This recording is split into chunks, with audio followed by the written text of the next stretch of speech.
Martine et le cadeau d'anniversaire.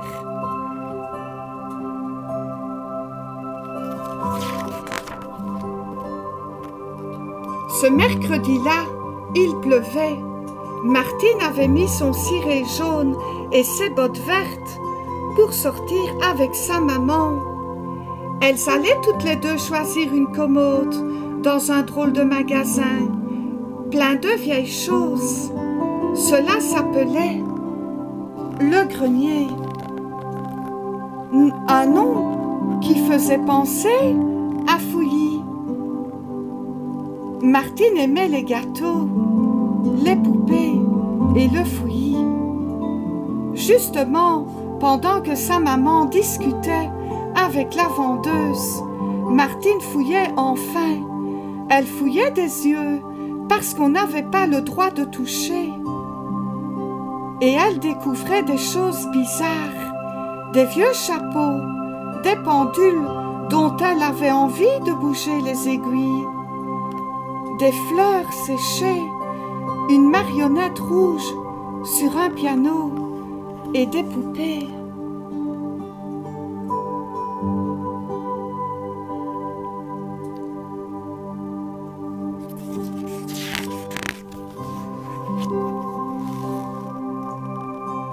Les poupées étaient anciennes, Martine le voyait au premier coup d'œil. Elles avaient des visages de porcelaine, des robes au tissu d'étain, des cheveux comme de la soie, de vrais cheveux. Martine avait envie de les caresser. Elle tendit la main. « Non, Martine, » dit sa maman, qui avait certainement des yeux derrière la tête. Martine baissa la main, mais s'approcha davantage. La plus jolie était assise dans un fauteuil de paille. Elle avait les épaules enveloppées d'un châle. « Maman, j'aimerais tellement avoir cette poupée pour mon anniversaire. S'il te plaît. » Sa maman était à côté d'elle maintenant. Elle disait, « Elle est très belle, c'est vrai. Quand j'étais petite, ta grand-mère en avait une toute pareille au grenier. Et un jour, l'oncle Armand l'a cassée. »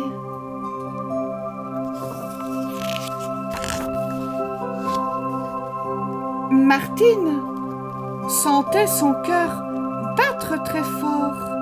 Sa maman comprenait. Elle demandait à la vendeuse combien coûte-t-elle celle-ci. Dans sa tête et dans son cœur, Martine avait déjà baptisé la poupée Elisabeth. En même temps, ses bras la picotaient comme envahis par des fourmis. Tellement elle avait envie de la serrer contre elle, de la câliner.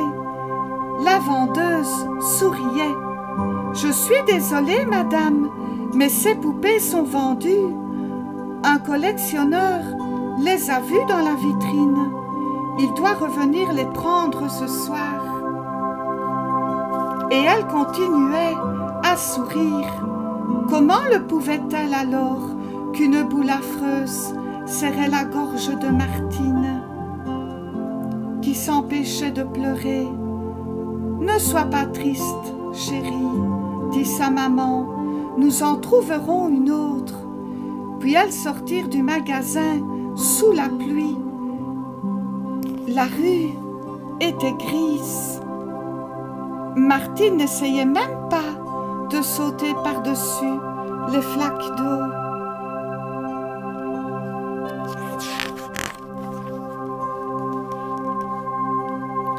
Si on s'offrait une petite tarte aux noix? Martine remuait la tête. Non, non. À la banane alors? Non, non. Continuait à faire la tête de Martine. Tu es malade, ma puce? J'ai du chagrin. Personne au monde n'était capable de mesurer ce chagrin. un vrai, un grand, un chagrin à vous couper l'envie des gâteaux. Des plateaux chocolat, confiture devant la télé ou des dessins animés, un chagrin qui n'est pas un caprice. Quoi? Elles rentrèrent à la maison. Dans la soirée, un monsieur vint livrer la commode achetée par maman. Martine ne l'avait pas regardée dans la boutique. Là, elle vit que les tiroirs s'ouvraient avec de gros boutons, comme sur les images de son livre préféré. Alors elle oublia une seconde la poupée et ouvrit le premier tiroir. Elle n'en crut pas ses yeux. Au milieu d'un paquet de vieilles dentelles était allongée une poupée, pas aussi jolie que celle assise sur le fauteuil de paille, pas aussi grande non plus. Pourtant, elle avait bien tête à s'appeler Elisabeth et à attendre les deux bras d'une petite fille pour être cajolée.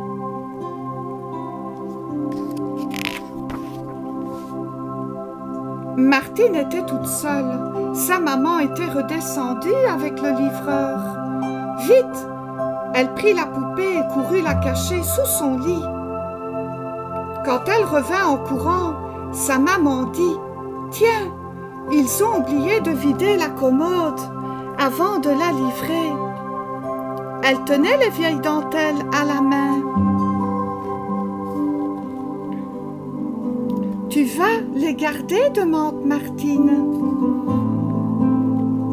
« Naturellement non, ce serait un vol. J'irai les rendre demain au magasin. » Bon, Martine non plus n'était pas une voleuse, et cependant, elle pensait « Elisabeth est à moi. C'est ma poupée. Je ne la donnerai plus jamais. » Mais elle ne pouvait pas jouer avec elle. Tout le monde l'aurait vue. Elle ne pouvait pas non plus s'endormir en la tenant dans ses bras, parce que ses parents venaient l'embrasser dans sa chambre. Et où allait-elle la cacher?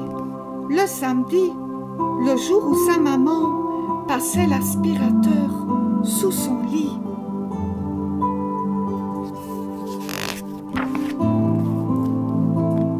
Martine eut des cauchemars terribles toute la nuit, puis encore la nuit suivante. À chaque fois, les petites filles de son école couraient derrière elle en criant « Voleuse !»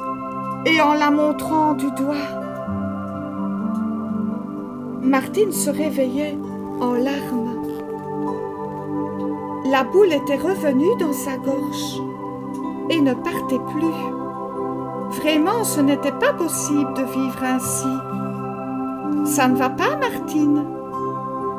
questionnait la maîtresse en classe. « Ça ne va pas, Martine ?» s'inquiétaient ses parents à la maison. Non, ça n'allait pas, et Martine savait bien ce qu'elle devait faire. C'était affreux, réellement affreux, mais il n'y avait pas d'autre solution.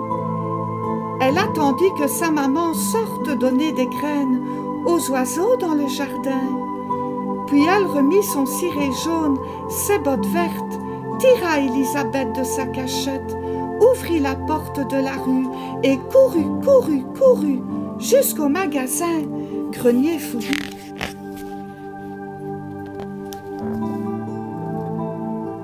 Il y avait un grand monsieur barbu à la place de la vendeuse de l'autre jour. « Bonjour, monsieur, je viens vous rendre Elisabeth, enfin, la poupée que vous avez oubliée dans le tiroir de la commode de ma maman. » Elle posa Elisabeth sur une petite table, tourna les talons et repartit aussi vite qu'elle était venue à la maison. Sa maman n'avait même pas eu le temps de s'apercevoir de son absence.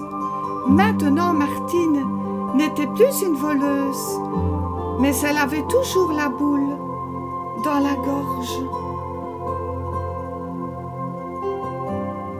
Elle s'allongea sur son lit. À côté d'elle, entendit un coup de téléphone. Sa maman répondit et passa sa tête par la porte. « Je sors une minute. Ne t'inquiète pas, ma chérie. Je reviens tout de suite. Je suis malade et je serai malade le reste de ma vie, » pensait Martine. Sa maman pouvait sortir autant qu'elle le voulait. Elle ne bougerait plus jamais. Et elle finit par s'endormir.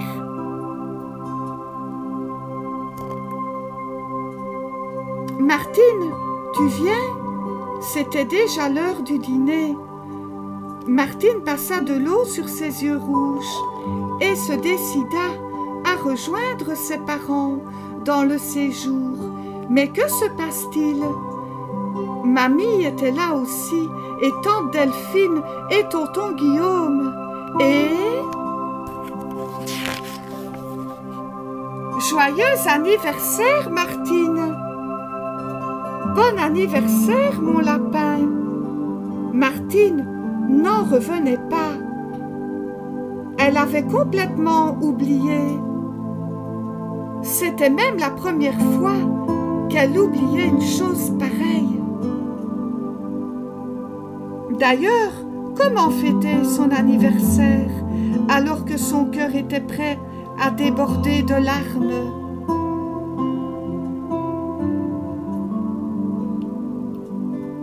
Ils avaient tous des cadeaux dans les bras et maman souriait. « Tu vas être contente !» Par politesse, Martine défit les emballages. Il y avait des puzzles, des livres, des bonbons, comme d'habitude.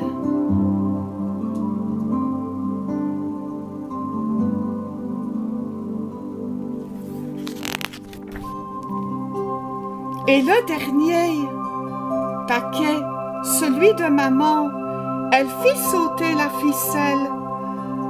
Oh! Élisabeth était là au milieu des papiers de soie et des rubans de soie. « Tu as de la chance !» expliqua sa maman. Les gens de cette boutique ont été très aimables.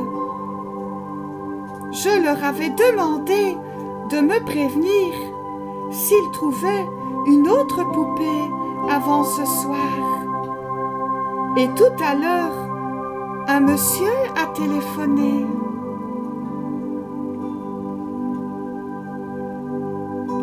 Martine serrait Élisabeth contre son cœur. Elle n'avait plus de boule dans la gorge. Elle trouvait la vie tellement belle qu'elle avait envie de chanter. Et dans les yeux de verre de la poupée de porcelaine, il y avait aussi un sourire heureux. Parce que les poupées, bien sûr, aiment toujours les petites filles qui les aiment très fort.